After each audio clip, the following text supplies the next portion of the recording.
সকাল থেকেই সব করা হয়ে গেছে, মাকেও খেতে দিয়ে দেওয়া হয়েছে। তো চলো বন্ধুরা, বিকেলের সেলিব্রেশন করতে হবে, তাই একটু রেডি করে নিই। আর মা কিছুই জানতো না, তো সকাল থেকেই মার খুব কী করবি না করবি জানার ইচ্ছা ছিল। আর সব সময় তো আর চুপচাপ করে কিছু করা যায় না। তো চলো, হয়ে গেছে বিকেল। তো একটা ছোট্ট কেক এনেছি, তো ওখানে হ্যাপি বার্থডে লেখা আছে, মা লেখা আছে। ও যাই হোক, তো ছোট্ট করেই সেলিব্রেশন করব পরিবারের সবাই মিলে। তো সবাই মিলে মানে আমি, বুনু, বাবা। আর বাবা সচরাচর ক্যামেরার সামনে আসতে চায় না, তাই জন্য আমি আর মাই আর বুনু মিলেই করলাম ছোট্ট একটা সেলিব্রেশন বিকেলে।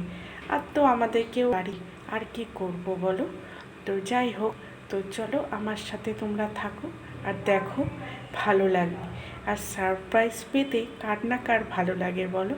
তো মার এটা করতে পেরে আজকের জন্মদিনটা মানে আমরা খুব ভালো লেগেছে আমাদের। মাও সুন্দরভাবে আমি করার চেষ্টা করব। তো আমরা দু মিলেই এই অনুষ্ঠানটা করেছি। তো কেমন লাগলো তোমরা কমেন্টস করে আমাকে জানাবে, তো লাইক করে দেবে। আর খুব ভালো লাগছে আজকে দিনটা, আর খুব সুন্দরভাবেও আজকের দিনটা আমরা সারাদিন খুব ভালোভাবে কাটিয়েছি আর কাটানোর চেষ্টা করেছি। আর মাও আমাদের সাথে সাথ দিয়েছে, কেন আমার মা খুবই অসুস্থ, তোমরা জানোই।